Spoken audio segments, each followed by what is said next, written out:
Abra sua Bíblia, lá em Atos, capítulo 3, versículo 6, um texto conhecidíssimo, mas eu quero refletir com os irmãos a respeito de algo que nós devemos avaliar, pensar na nossa relação, não só para com Deus, mas principalmente para com o outro. E eu quero partir desse texto, onde o relato bíblico fala de um encontro entre dois apóstolos e um homem manco, um homem paralítico que ficava à entrada da Porta Formosa, na entrada do templo, naquele contexto. Diz assim a palavra de Deus: então afirmou-lhe Pedro: não possuo prata nem ouro, mas o que eu tenho, isso te dou. Em nome de Jesus Cristo Nazareno, ergue-te e anda. Deus, obrigado pela tua palavra, nós amamos, ela é a verdade, ó Pai, e nós abrimos o nosso coração nessa noite para receber a incorruptível semente da tua verdade, de maneira que ela produza frutos nas nossas vidas, a 30, a 60 e a 100 por cada semente germinada nessa noite. Assim oramos em nome de Jesus, amém, amém. A pergunta que eu quero fazer para você nessa noite é: onde Jesus estava? Onde Jesus estava? Nós vimos aqui no momento de intercessão o pastor André falar sobre uma condição que o homem se apresentou diante de Deus lá no Jardim do Éden pós a sua queda. E a gente tem uma coisa muito interessante acontecendo, que no primeiro momento, quando Deus veio a viração do dia, como fazia todos os dias, para conversar com o homem, para ali sentar e dialogar com Adão, ele não o encontra e pergunta: Adão, onde estás? E aí a gente fica se perguntando: mas calma aí, Deus não é sabedor de todas as coisas? Ele não saberia onde estaria Adão? Claro que sabia. Mas a ideia aqui era a ideia que o próprio Deus tinha falado a respeito da ação de Adão, que se ele cometesse aquele tipo de atitude, ele morreria. E aí o contexto da morte se diz como separação. Adão, onde estás? Você está separado de mim, eu não sinto mais o seu espírito. E é interessante que o homem culpado se esconde de Deus e Deus pergunta: onde estás? Aí quando você vai para o Novo Testamento, no momento da crucificação, a gente tem um cenário diferente, onde você tem Jesus clamando, dizendo: Elohi, Elohi, lama sabachthani, Deus meu, por que me desamparaste? No primeiro momento, durante o pecado, ou após o pecado de Adão, Deus aparece a Adão e diz: onde você está? Agora, após o momento em que Jesus é feito pecado por nós, como está escrito em 2 Coríntios capítulo 5, versículo 21, aquele que não conheceu o pecado, Deus o fez pecado por nós, para que nele fôssemos feitos justiça de Deus. É Jesus perguntando aonde Deus estava. A diferença da posição do culpado e da posição do inocente. Quando Deus vai procurar Adão, Deus procura o culpado pelo pecado. Mas quando Jesus entrega na cruz, é o inocente procurando pelo acolhimento do Deus justo. E dentro desse conceito de justiça de Deus, muitos olham para esse momento e dizem: caramba, Deus permitiu que Jesus passasse por tudo isso e ele se ocultou, ele se silenciou nesse momento. Talvez a gente imagine Jesus, ou imaginávamos, ou Jesus falando: Deus, onde é que você está? Mas não é essa pergunta que muitas pessoas se fazem no dia a dia, no nosso cotidiano, mediante as situações que nós vivenciamos. Jesus, onde você está? Deus, onde você está? Jesus, onde você estava quando eu precisei? Nós temos essas indagações, e dentro do contexto bíblico podemos pensar a partir de algumas situações que decorrem ou que ocorrem na palavra de Deus. Quando, por exemplo, lá em Lucas capítulo 2, a partir do versículo 41, José e Maria perdem Jesus e procuram ele depois de 3 dias, perceberam que ele não estava ali e saem atrás procurando, perguntando entre a caravana que voltava, retornava de Jerusalém para as suas comunidades, da onde eles haviam saído. E eles começam a perguntar: onde está Jesus? Onde está Jesus? E o texto vai dizer, lá a partir do versículo 46 do capítulo 2 de Lucas: 3 dias depois o acharam no templo, assentado no meio dos doutores, ouvindo-os e fazendo-lhes pergunta. E todos os que ouviram o menino se admiravam muito da sua inteligência e das suas respostas. Logo que os pais o viram, ficaram maravilhados. E sua mãe lhe disse: filho, por que você não fez isso conosco? Seu pai e eu estávamos aflitos à sua procura. E ele respondeu: por que me procuravam? Não sabiam que eu tinha de estar na casa do meu pai? Pensa numa mãe aflita que perdeu seu filho, e quando encontra o filho fala: menino, aonde você estava? Eu estou te procurando. Foi com esse sentimento que Maria chega diante de Jesus, e ao deparar com ele no templo fala: Jesus, meu filho, aonde você estava? E a resposta de Jesus à sua mãe foi: eu estava aonde eu deveria estar, na casa do meu pai. Na casa do meu pai. Jesus estava exatamente onde ele deveria estar. E o lugar que ele estava era um lugar de obediência ao seu Pai Celestial. A gente vê, por isso, como nós começamos a falar aqui, dentro do contexto da desobediência de Adão, paralelamente, mas no sentido contrário, vimos o que? A obediência de Jesus, com uma ação contraditória, ou numa ação que contradita a ação primária de Adão, que nos leva à morte por causa do pecado, pela desobediência. Mas da mesma forma, nós temos a ação de Jesus, que pela obediência nos livra do pecado, como está escrito em Romanos capítulo 5, a partir do versículo 16 até o versículo 19. Jesus já demonstrava isso quando criança: eu estou aonde eu deveria estar. Fazendo o quê? Obedecendo ao meu Pai, em obediência ao meu Pai, porque é essa posição que eu deveria assumir. Não é isso que está escrito em Filipenses capítulo 2, a partir do versículo 5, que vai dizer que mesmo Jesus, subsistindo na forma de Deus, não usurpou o ser igual a Deus, mas antes esvaziou-se de si mesmo, assumindo a forma de servo, e como homem se tornou obediente até a morte, morte de cruz. E Deus lhe deu um nome que é sobre todo nome, para que ao nome de Jesus todo joelho se dobre, no céu, na terra e debaixo da terra, e toda língua confesse que Jesus Cristo é o Senhor, por causa da sua obediência. Por isso Paulo, aos Efésios capítulo 2, vai dizer que nós não éramos mais filhos da desobediência, porque agora nós éramos filhos da obediência, que se manifestava em Cristo Jesus. Então é como se ele olhasse para Maria e falasse: que pergunta é essa que você está me fazendo? Aonde eu estava? Eu estou no centro da vontade do meu Pai, onde Jesus sempre esteve, no centro da vontade, no centro da obediência, que é a marca do seu ministério, que é a marca da sua caminhada, que é a marca da sua trajetória.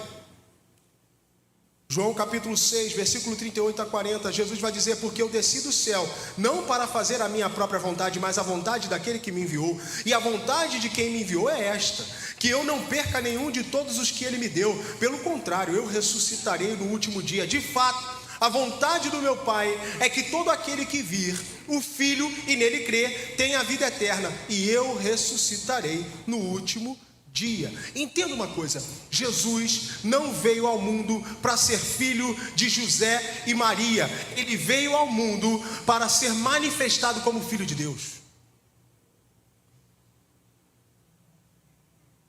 Mas o que isso tem a ver? Tem a ver com a ênfase que muitas vezes se dá. A filiação de Jesus terrena. Só que Jesus, ele não veio a esse mundo para ser filho de José e Maria. Ele veio a esse mundo para se manifestar como filho de Deus. Então, quando a sua mãe tenta interpelar ele, como uma mãe terrena faria normalmente, Jesus responde com a postura divina que ele tinha, ou que ele estava assumindo como filho de Deus. Entenda o seguinte: ele não estava desrespeitando a sua mãe na figura de Maria. Ele estava atendendo à vontade do seu Pai. Ele vai falar isso depois, mais à frente, para os seus discípulos. Lembra? Lá em Lucas capítulo 18, no episódio do jovem rico, que aí eles começam a discutir e a conversar entre eles, porque Jesus, ele solta uma frase que incomoda os seus discípulos. Jesus, ele fala assim: olha, é mais fácil um camelo passar por um buraco de uma agulha que o rico entrar no reino dos céus. Na nossa leitura a gente fala assim: caramba, o rico vai ter dificuldades. Mas na leitura dos discípulos naquele momento, eles pensaram completamente diferente do que nós pensamos hoje. Eles pensaram o seguinte: calma aí. Eu deixei a minha mulher, eu deixei a minha casa, eu larguei o meu campo. O cara que deu as costas para você está dizendo que ainda há possibilidade de ele entrar no mesmo reino que eu vou entrar? O cara que não deixou nada, há possibilidade dele entrar nesse reino? E Jesus conforta ele com a seguinte palavra: não há quem tenha deixado mães, campos, mulher, casas, que não receba 100 vezes mais ainda na presente vida, em casas, campos, mães, mas com perseguições. A perspectiva, muitas das vezes, que nós temos dentro de um padrão humano difere daquilo que é espiritual. Só que Jesus, ele não veio apresentar um contexto humano. Por isso ele fala para sua mãe: calma aí, eu estou onde eu deveria estar, porque o meu parâmetro é diferente do seu parâmetro. Você me vê, mãe, como seu filho, mas eu estou na posição de filho de Deus, do filho do meu Pai. Jesus, ele veio para se manifestar, ser manifestado como filho de Deus. E ele pergunta: por que me procuravam? Não sabiam que eu tinha que estar na casa de meu pai? Como se dissesse: vocês se dizem serem meus pais, mas não sabiam onde eu estava, e por isso estão me procurando. Mas o meu verdadeiro Pai sabe exatamente onde eu estou, porque eu estou sempre aonde Ele quer que eu esteja. Então, onde Jesus estava? Jesus estava se inteirando a respeito dos interesses do seu Pai, Deus, da sua missão aqui na terra, tal qual um agente, especial começa ali a entender o plano estabelecido para ele cumprir a sua missão.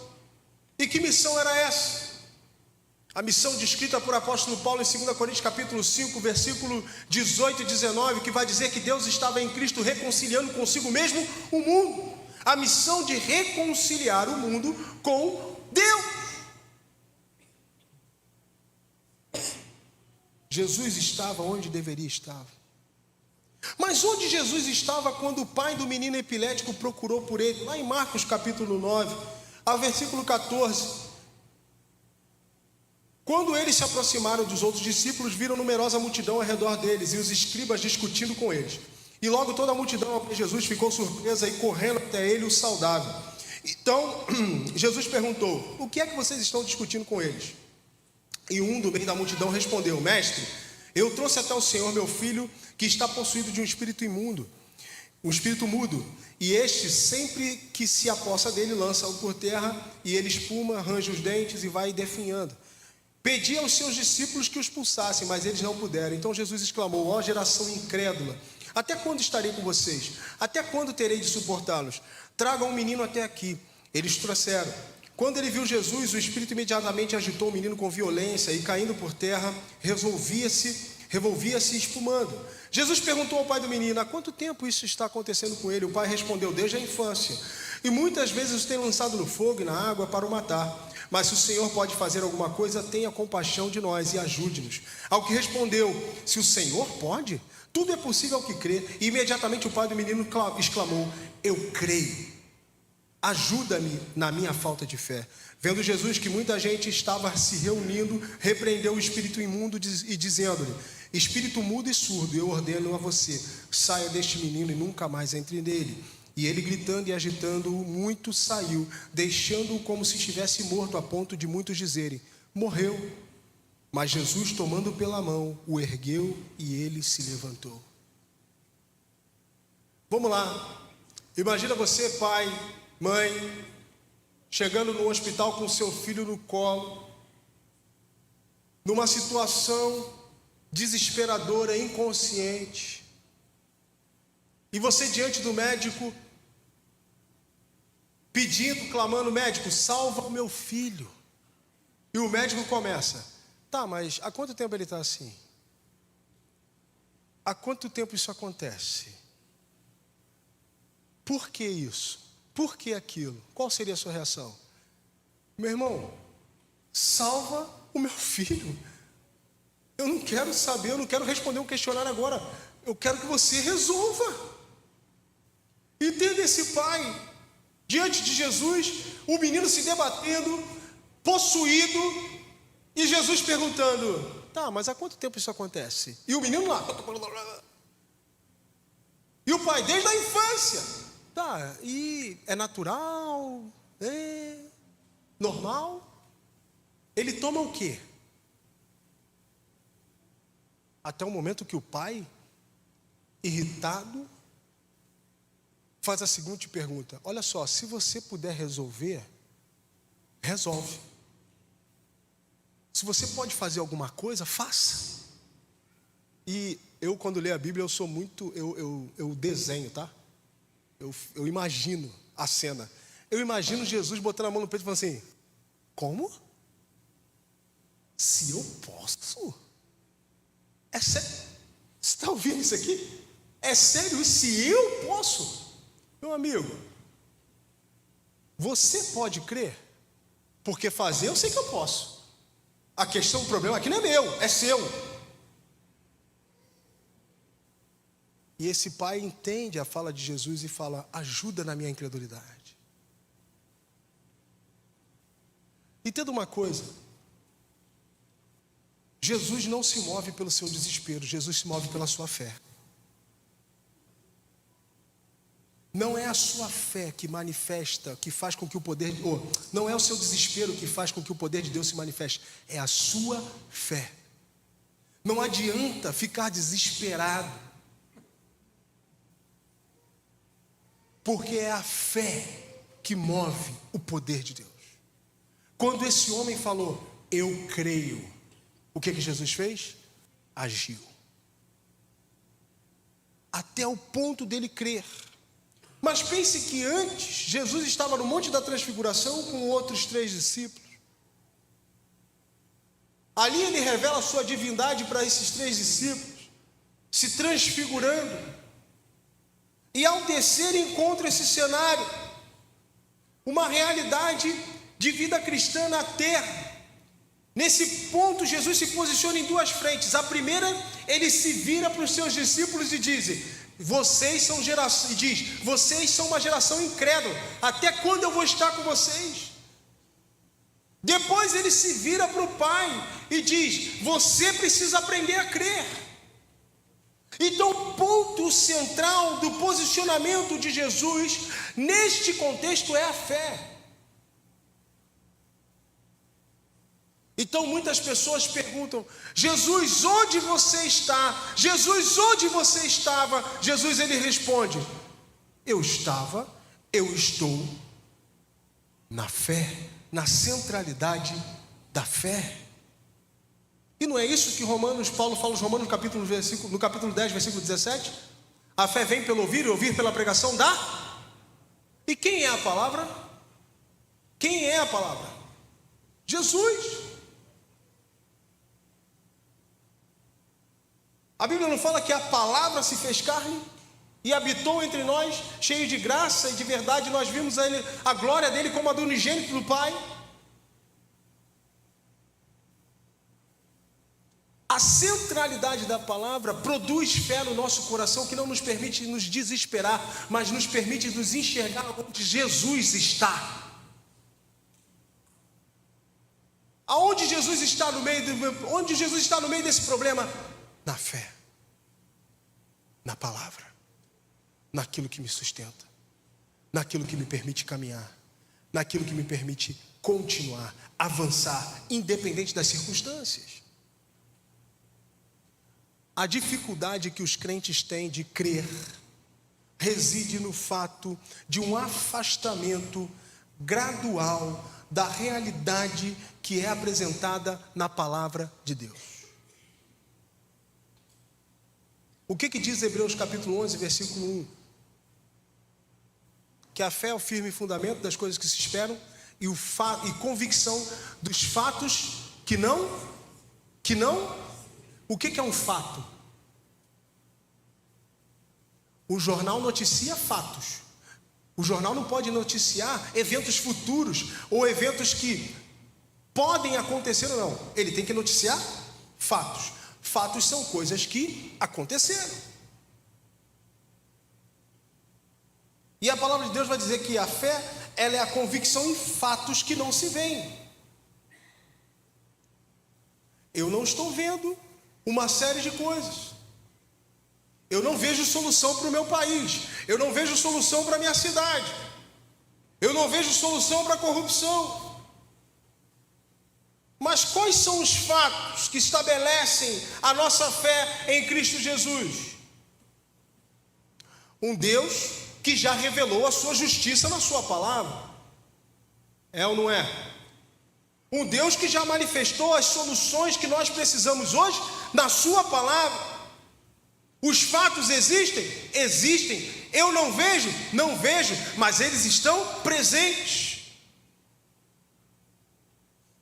É que o apóstolo Paulo fala em 1 Coríntios capítulo 2, a partir do versículo 9: nem com olhos viram, nem com ouvidos se percebeu, nem penetrou no coração do homem aquilo que Deus tem preparado. Não é o que ele vai preparar, é o que tem preparado.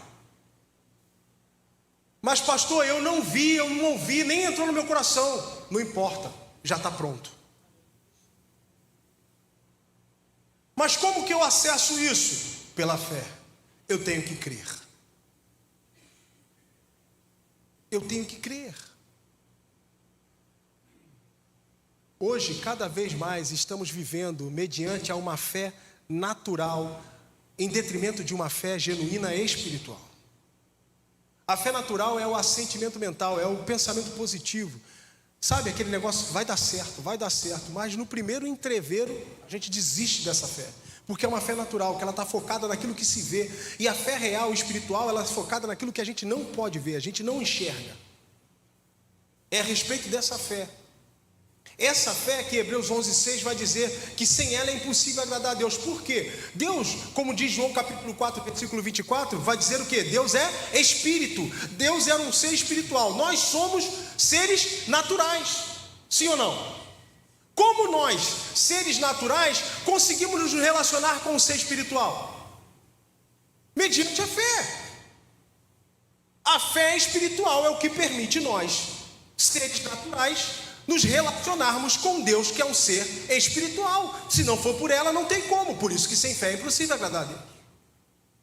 Hebreus 11:3 vai dizer que pela fé entendemos que tudo o que foi criado surgiu a partir daquilo que não se vê. A realidade que você não vê é mais real daquilo que você vê, do que aquilo que você vê. Porque tudo que você vê surgiu a partir daquilo que não se enxerga. Então é muito fácil eu falar para você e dizer, você está sentado nesse banco aí você toca, você sente o banco, claro, estou sentado no banco. Fala assim, meu irmão, senta nesse banco, você vai sentar. Agora fala assim, meu irmão, senta aqui, que você não vai cair. Vai ter que ter fé. Porque você não está vendo o banco, não está vendo nenhum lugar para você se assentar, mas alguém diz, senta, você não vai cair. É assim que a fé trabalha na nossa vida. Atravessa o mar. Diga ao povo que marche, Moisés. Mas calma aí, como? Diga que marche. Vá em frente, obedeça a minha palavra. Onde Jesus estava? Na fé, na centralidade da palavra que nos permite avançar sem medo. Mas onde Jesus estava quando Lázaro adoeceu e morreu? Lá em João capítulo 11, quando Jesus chegou, encontrou Lázaro já sepultado havia 4 dias. Ora, Betânia fica a mais ou menos 3 quilômetros de Jerusalém. Muitos dos judeus vieram visitar Marta e Maria, a fim de consolá-las por causa do irmão. Marta, quando soube que Jesus estava chegando, foi encontrar-se com ele. Maria, porém, ficou sentada em casa. Então Marta disse a Jesus, se o Senhor estivesse aqui, o meu irmão não teria morrido. A percepção daquilo que julgamos, que precisamos, e o momento em que precisamos é diferente da de Jesus. Quando olhamos as coisas sobre a nossa perspectiva, geralmente achamos que não tem mais jeito, que não existe mais solução. Não foi essa a percepção de Maria e Marta? Se o Senhor estivesse aqui, ele não teria morrido. Essa era a percepção delas, mas não era a percepção de Jesus. Jesus havia falado anteriormente aos seus discípulos que aquela enfermidade não era para a morte, mas para glorificar o nome de Deus. Ou seja, é uma percepção totalmente diferente da nossa. Então muitas das vezes a gente olha para o problema e fala, não tem mais jeito. Essa é a sua percepção. Mas a percepção de Cristo é diferente da minha. É uma percepção de trazer solução aonde ninguém acha que tem solução. A gente olha e fala, ah lá o vício, acabou com ele, não tem mais jeito. Esse país já era, só tem corrupção, violência, imoralidade, não tem mais jeito. Aquele relacionamento não tem mais volta, já era. É divórcio certo, já acabou. Essa é a nossa percepção. Mas a percepção de Jesus é, independente das circunstâncias, se cremos, aquilo que aparentemente não tem mais jeito, vai redundar em glória a Deus. Sempre. Então, meu irmão, não desista. Sabe por quê? Pode parecer que você não está vendo Jesus lá, mas eu posso te dizer com toda a convicção, Jesus está lá. Ainda que os seus olhos não percebam, não enxerguem isso, Jesus está lá. Ele está presente. Ah, pastor, mas você está falando isso porque talvez você não tenha os problemas que eu tenho na minha vida. Você não vivencia o que eu estou vivenciando. Deixa eu falar uma coisa. Minha mãe, serva do Senhor, 25 anos, iberista, se formou no Iber lá em 1978, eu acho. Depois saiu de lá, foi trabalhar direto na Casa Batista da Amizade, ali no Engenho Novo. Só trabalhou ali durante quase 30 anos. Se aposentou, continuou com o projeto de atendendo crianças no projeto social no Morro da Cachoeirinha, lá no Lins de Vasconcelos. Depois meu pai se aposentou, ela se mudou para o interior de Minas, ali perto de Juiz de Fora. A minha mãe se envolveu lá na MCM, serviu, viajava ali a zona da Mata Mineira para cima e para baixo, trabalhando com as mulheres. Foi presidente da associação, da parte das mulheres ali, na área da associação. E de repente, um estado grave de demência. Depois de ter vencido um câncer em 2019, 2018, 2019, voltou o câncer. Agora. E a minha mãe, sempre ativa, serva fiel ao Senhor. Estive com ela a semana passada. Deitada numa cama, não fala, não anda.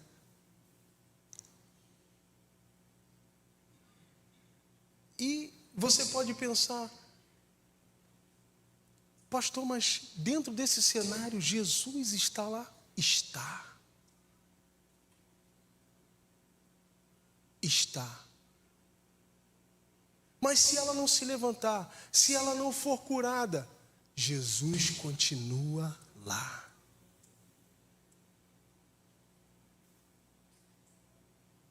Jesus está aonde Ele deve estar. Jesus está aonde Ele precisa estar.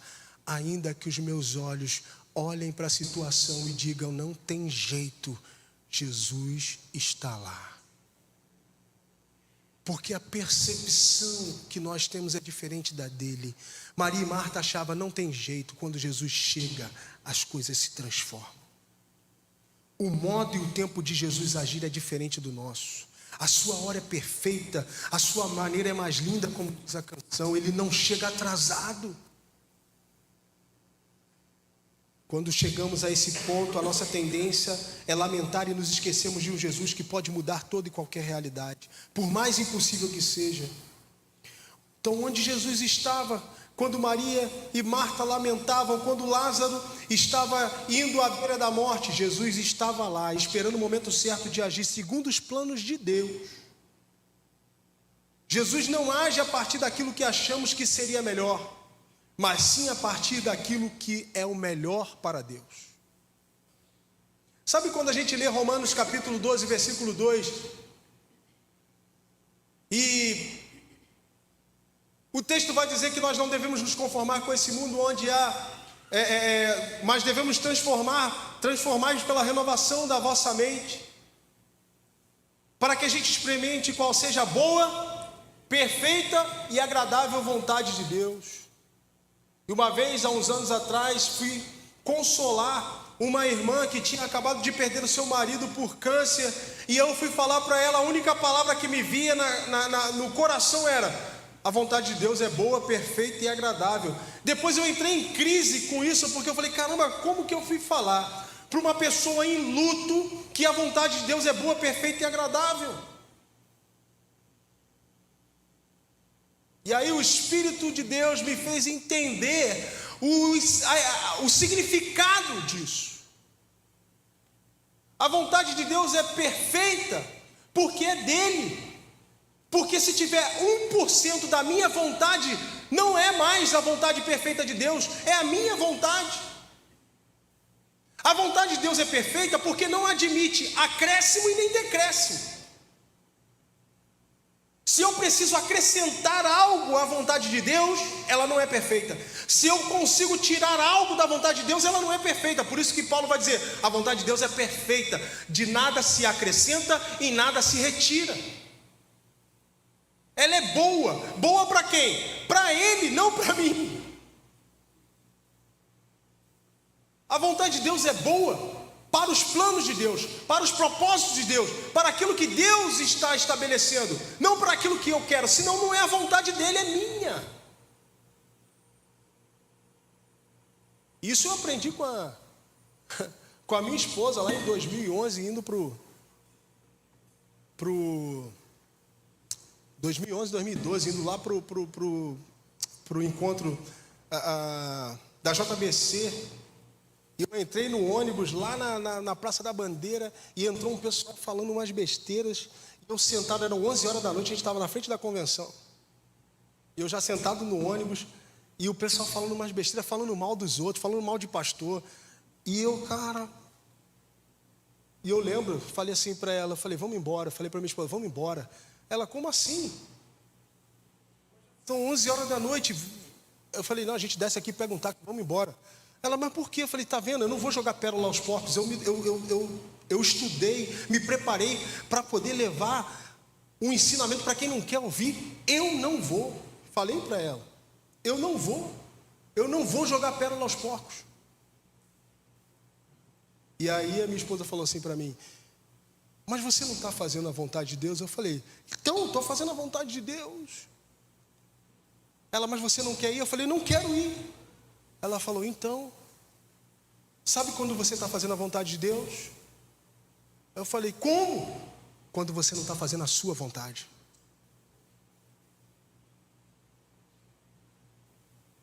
Me recolhi, fiquei quieto, sentei e fui.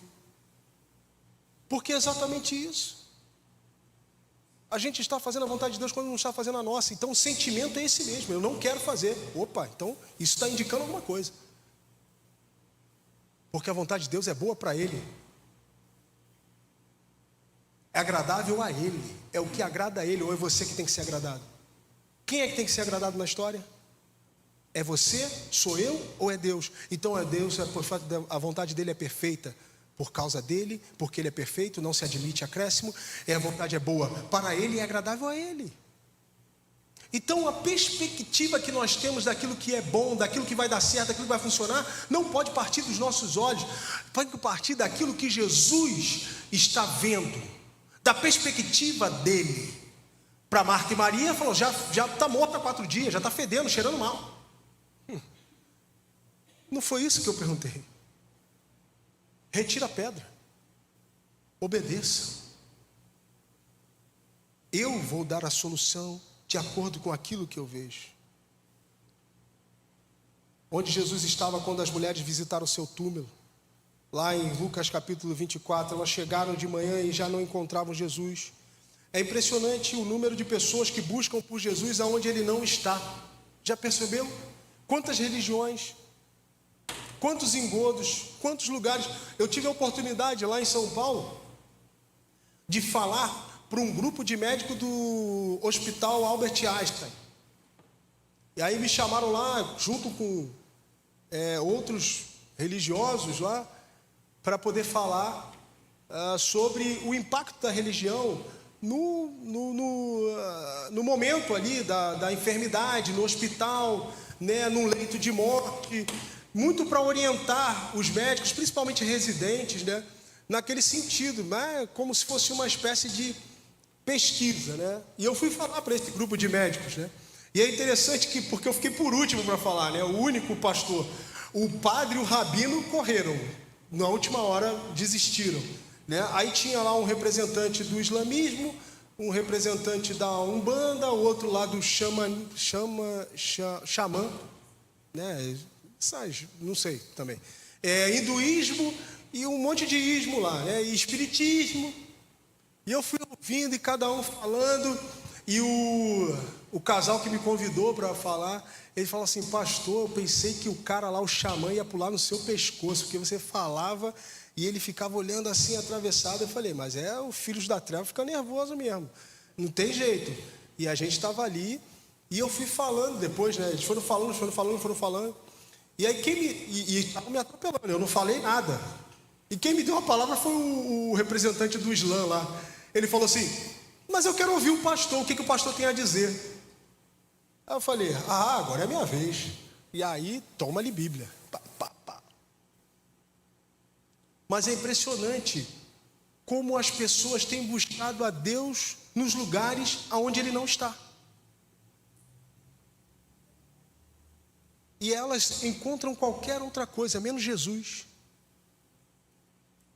Mas quando a gente apresenta Jesus, se elas verdadeiramente abrem o coração, elas entendem. Então aquelas mulheres foram procurar Jesus aonde ele não estava. Por quê? Porque Jesus ressuscitou. Jesus havia ressuscitado. Assim também, quando ele foi assunto aos céus, lá no versículo 11 do capítulo 1 de Atos, vai dizer: homens da Galileia, por que vocês estão olhando para as alturas? Esse judeu que foi levado por meio de vocês, do meio de vocês para o céu virá do modo como vocês viram subir. Aqui reside a formação prática da ideia de discipulado iniciada por Jesus. Se Jesus não subisse aos céus, como a sua obra teria continuidade através da vida das pessoas como nós. Ele precisava ir para que o Espírito pudesse vir, para que nós tivéssemos o privilégio de anunciar Jesus até que Ele venha, transmitindo isso vida na vida, transbordando vida na vida de outras pessoas. A mensagem anterior era de que Jesus estava vivo, está vivo. A partir daqui Jesus está vivo e um dia Ele voltará. Então onde Jesus estava? Jesus estava indo para o céu. Fazer o quê? Preparar morada. Mas, ao final de tudo, a pergunta retorna ao início. Onde Jesus estava quando um paralítico pedia esmola na porta do templo? Então afirmou-lhe Pedro: não possuo prata nem ouro, mas que tenho isso te dou. Mas o que eu tenho, isso te dou. Em nome de Jesus Cristo Nazareno, erga-te e anda. Aquele homem tinha um problema grave de saúde que incapacitava de tal forma, e a única coisa que ele podia fazer era mendigar. Este homem, por causa da sua condição, vivia de maneira marginalizada. Provavelmente não. O texto vai dizer que ele era colocado na porta do templo todos os dias. Aí sim, provavelmente quem o colocava porque obtinha algum certo tipo de vantagem. Já que ele pedia esmola, provavelmente alguém ficava com parte desse dinheiro ao final do dia e usava da incapacidade daquele homem para poder se aproveitar financeiramente. Senão não se daria o trabalho de levá-lo todos os dias à porta do templo. Então esse homem, por causa da sua condição física, ele era marginalizado. E ele foi penalizado socialmente, emocionalmente, espiritualmente, além de fisicamente. A condição social desse homem, porque a gente sabe que naquele contexto qualquer tipo de incapacidade física condenava a pessoa a um contexto marginal, de viver à margem daquela sociedade. Esse homem deveria ter uma série de dificuldades com a sua família, com os seus amigos, dificuldades emocionais, porque o texto vai dizer que ele fazia aquilo há muitos anos. Dificuldades espirituais. Perceba, ele estava na porta do templo. É interessante você pensar quantas pessoas indo para o culto em Jerusalém passaram por aquele homem, deram dinheiro para ele, negaram dinheiro para ele, devem ter dado algum pão para ele, mas nunca deram aquilo que aquele homem realmente precisava. Jesus de Nazaré. Onde Jesus de Nazaré estava?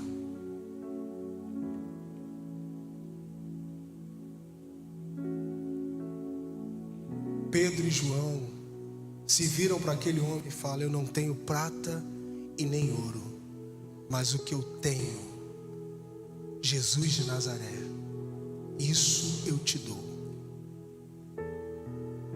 Eu só posso dar aquilo que eu tenho.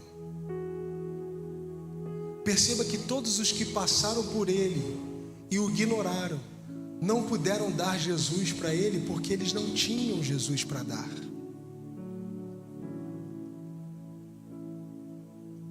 Mas o que isso significa, pastor?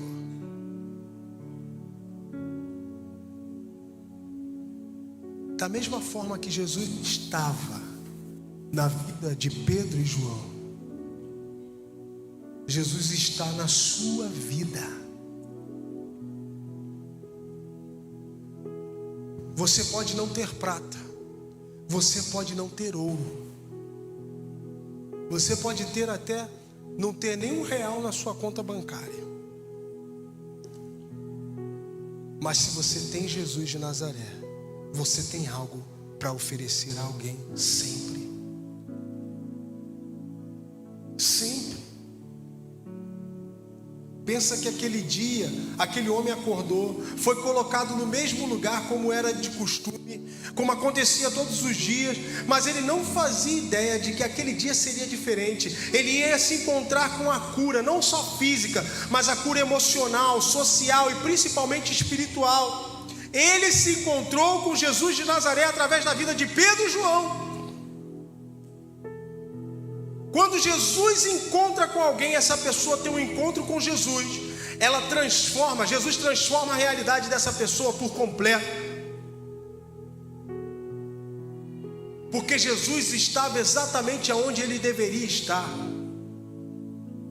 Não tenho prata e nem ouro, mas aquilo que eu tenho, eu te dou. Como diz o apóstolo Paulo, Cristo em mim, a esperança da glória. Jesus está em você? Jesus está em você, sim ou não? Amém? Então você tem algo para oferecer. Você tem algo para dar. Você tem algo para compartilhar. Quantas pessoas hoje estão precisando encontrar Jesus? E Jesus está aí vivendo em você. Hoje, se algo de ruim acontece nas nossas vidas, quantas vezes a gente pergunta a Jesus: onde você estava? Onde você estava quando o meu ente querido morreu? Onde você estava quando na pandemia? Onde você estava quando eu perdi o emprego? Quando o meu relacionamento acabou? Onde você estava quando eu passei necessidade? Jesus estava na vida daquele irmão que te abençoou, que te consolou, que te deu um ombro, que te abraçou, que te deu uma palavra de conforto, que te abençoou na sua necessidade. Jesus sempre está no lugar certo. Quando eu estava fazendo meu seminário lá em Belo Horizonte, eu e minha esposa, a gente casado, e passava muito aperto, seminarista. E eu lembro que um dia ela chegou para mim num sábado de manhã, perto do almoço, e falou assim: o que tem para comer? Aí eu falei: nada. E ela falou assim: não tem nada pronto? Eu falei: não tem nada nem para fazer. E não tinha um grão de arroz, nada. E ela me perguntou: o que a gente vai fazer? Eu falei para ela: pega os pratos, bota na mesa. Ela pegou os pratos e botou na mesa. Aí eu falei: senta aqui na mesa, vamos sentar na mesa. Ela assim: mas não tem nada para comer, vamos sentar na mesa. E eu sentei na mesa, dei a mão para ela e falei: Senhor, o Senhor é meu pastor, e por isso eu não tenho falta de coisa alguma. Os meus olhos não veem o alimento, mas eu tenho certeza que nada me faltará. 5 minutos, meu telefone toca. Rodrigo, você está em casa? Eu falei: tô. Eu vou passar aí na sua casa. E era uma irmã que até estudava no seminário comigo, Adma. Aí eu falei para minha esposa: a Adma vai passar aqui. Ela: mas para quê? Eu falei: não sei, ela não falou. Deu uns 15, 20 minutos, o telefone toca. Eu atendi o interfone e falei: ô Rodrigo, sou eu. Eu falei: Adma, vou abrir para você entrar. Ela: não, vem aqui fora. Aí eu falei: tá bom. Aí a minha esposa falou: ela vai entrar? Ela falou: não, ela pediu para ir lá fora. Quando eu saí, olhei da porta, ela estava com o carro parado na entrada do meu prédio, com a porta-mala aberta e botando um monte de compra na calçada. Eu falei: Adma, o que é isso? Ela falou: Rodrigo, eu estava no mercado, fazendo a compra do mês, quando Deus falou no meu ouvido: faça uma compra assim, assim, assado, leva para o Rodrigo agora. E do que a gente não tinha nada, se converteu em 3 meses de compra, que eu fui obrigado a dividir com outras pessoas, porque senão o que eu tinha ia estragar. Jesus está onde Ele precisa estar, aonde Ele deve estar. Crê somente para ver a glória de Deus acontecer. Pastor, eu perdi o emprego onde Jesus estava. Ele estava lá. Continua aí. No meu relacionamento, Jesus está. Jesus está. Jesus sempre esteve no lugar onde deveria estar. Tanto é que em todos esses momentos Deus levantou alguém da parte dele para te ajudar nessas situações. E hoje Ele está levantando você para levar ele até alguém que está perguntando nesse exato momento: Jesus, onde você está? Quando chegar no juízo final, as pessoas que não conhecerem Jesus, em meio ao julgamento, elas vão se perguntar: Jesus, onde você estava? Que eu não o conhecia. Onde você estava para me livrar desse destino? Onde você estava? E eu imagino Jesus respondendo: eu estava. Eu estava na vida do Rodrigo, eu estava na vida do André, eu estava na vida do João, da Maria, do José. Eu estava na vida de cada um dos meus filhos. Eu estava lá. Jesus está aonde Ele deveria estar. Ele está na sua vida, para que assim como Pedro e João abençoaram a vida daquele paralítico à porta do templo, você possa abençoar a vida daqueles que precisam de Jesus, precisam de uma resposta, precisam de uma solução, onde você pode chegar e dizer: eu não tenho prata e nem ouro, mas aquilo que eu tenho eu te dou. Jesus que vive em mim, que Ele entre na sua vida assim como entrou na minha, que Ele mude a sua realidade assim como mudou a minha, que Ele transforme o seu cotidiano, a sua vida como transformou a minha, que Ele restaure tudo em você como restaurou em mim, que Ele faça tudo novo na sua vida como Ele fez em mim. Jesus está. Jesus está. Jesus está. Se levante, se coloque de pé, feche seus olhos. Vamos louvar essa canção.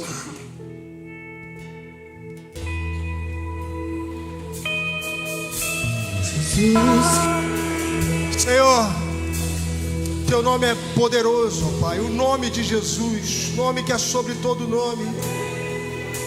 E Senhor, em nome de Jesus, ó Pai, nós não temos prata e nem ouro, mas aquilo que nós temos, nós entregamos agora sobre a vida de todas as famílias, ó Pai, que passam dificuldades, que têm enfrentado problemas com vício, que têm enfrentado, Senhor, problemas com desentendimentos, conflitos, ó Pai.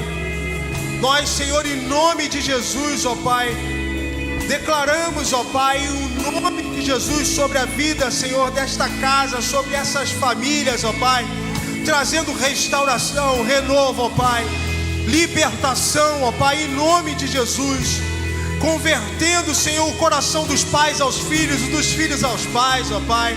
Como diz a Tua palavra, Senhor, crê no Senhor Jesus e será salvo tu e a tua casa. Que a Tua salvação se estabeleça sobre estas casas, sobre estes lares, sobre estas famílias, trazendo libertação, restauração, renovo, um novo tempo, ó Pai, em o nome de Jesus, ó Pai. E toda ação do maligno para tentar, ó Pai, dissipar, ó Pai, a paz, para causar conflito, distúrbio nessas casas, nós repreendemos em o nome de Jesus, ó Pai. Em o nome de Jesus, Senhor, que a tua cura se estabeleça aos enfermos, ó Pai. Como diz a tua palavra, verdadeiramente tu levaste sobre si as nossas dores e as nossas enfermidades. Ó Pai, em nome de Jesus, Senhor, que se essa é a tua vontade, que os enfermos sejam curados, ó Pai, que eles fiquem livres dos seus males, ó Pai, em o nome de Jesus, ó Pai.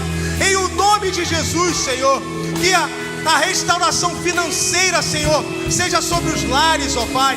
Senhor, se alguém está desempregado, abra uma porta de emprego, que a tua provisão esteja sobre estas casas, sobre essas famílias, e que nada, absolutamente nada venha a faltar, como diz a tua palavra, porque o Senhor é o nosso pastor, e nós não temos falta de coisa alguma. Mas que o Senhor, segundo as suas riquezas e glória, venha suprir cada uma das nossas necessidades em Cristo Jesus, em o nome de Jesus, ó Pai. Em o nome de Jesus, ó Pai. Que verdadeiramente, Senhor, possamos levar Jesus de Nazaré àqueles que precisam, àqueles que necessitam, aqueles que estão paralíticos na alma, estão paralíticos no espírito, ó Pai, para que eles sejam livres dos seus males espirituais e venham ter um encontro contigo verdadeiramente. Em o nome de Jesus, ó Pai, nós sabemos que o Senhor está aonde o Senhor exatamente deve estar. Por isso louvamos e agradecemos o teu nome, em o nome de Jesus. Amém, amém e amém.